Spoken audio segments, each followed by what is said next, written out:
Hi everyone, I have been challenged by Michelle Siefenstad to share with you guys my favourite Bible verse and a little bit about why it's my favourite.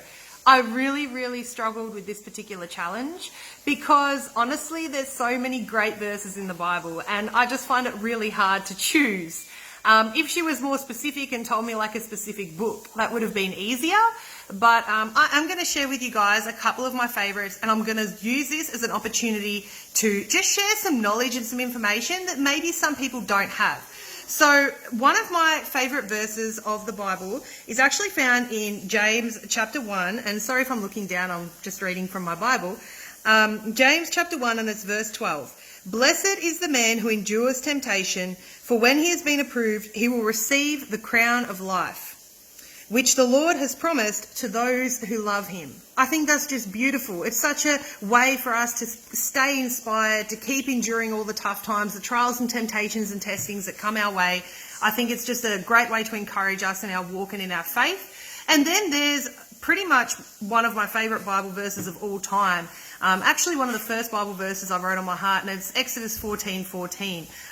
You need only be still, the Lord will fight for you. Hold your peace and the Lord will fight for you. There's a few different translations of it, but I absolutely love that because it just means that when we feel so overwhelmed by emotion and we just want to let it all go and be really angry or be really sad or just sit there in that clump where we are and react out of an emotion, the Lord's telling us, no, take a step back. I'm the Lord your God and I will fight for you. And I just think that is beautiful. That's such a nice, warming thought to know that we've always got God that we can call upon. So now I'm just going to bring you to Philippians chapter 4, verse 13. And I'm sure you guys have all heard this verse before. It's so common. But I just wanted to share this with you guys because it's actually one of my favourite verses, but not for the reasons many people think.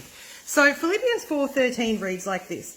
I can do all things through Christ who strengthens me, right? And it seems to be fairly self-explanatory. It would seem to mean that, we are able to do absolutely anything through the Lord. Like if we want to get that promotion, we want to climb that mountain, run that marathon, whatever, we can pray about it and the Lord gives us the strength to make that possible, in achieving that thing, in doing that thing. But I actually just wanted to clear this up because it's something that is close to my heart, that this verse is often misunderstood. And if we can take it back to the Greek, that will sort of help us to understand it a little bit better. So here I've got Philippians 4:13 in the Greek, and it literally translates to something along these lines. For all things I have strength in the one strengthening me. Now, strength is not something that we do. It's not like we can do strength. It's something that is a physical attribute of ours. It's something that is within us, right? And just to solidify what I'm trying to say a little bit further, I'm going to read Philippians 4:13 in its context. I'm going to read it to you from basically verses 11 and 12, and then you will see what I'm trying to say. It says, not that I speak in regard to need, for I have learned in whatever state I am to be content. I know how to be abased, and I know how to abound. Everywhere and in all things I have learned both to be full and to be hungry, both to abound and to suffer need. So this is really a verse about enduring and being content in whatever circumstance we find ourselves, rather than being a verse about actually achieving and obtaining something.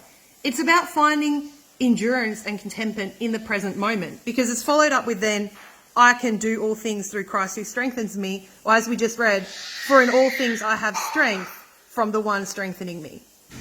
So it actually should read, I can endure all things through Christ who strengthens me. And I think that is just such a beautiful message. It just means that no matter what, the strength of Christ will carry us through, whether we're hot, whether we're cold, whether we're, struggling financially, whether we're struggling in our marriage, whether we're struggling with other family relationships, whether we're struggling at work. Whatever it is, we can endure it. Whatever the struggle is that we're going through, we can endure it. Whether we're hungry, whether we're thirsty, doesn't matter. We can endure all things through the Lord who gives us strength. And I hope this has been a blessing and a teaching onto you guys. Have an absolutely fantastically wonderful weekend. And hopefully I can post some more videos soon because there's a few other topics I'd really love to talk about that's close to my heart. But Michelle Siefenstad, This is your challenge completed.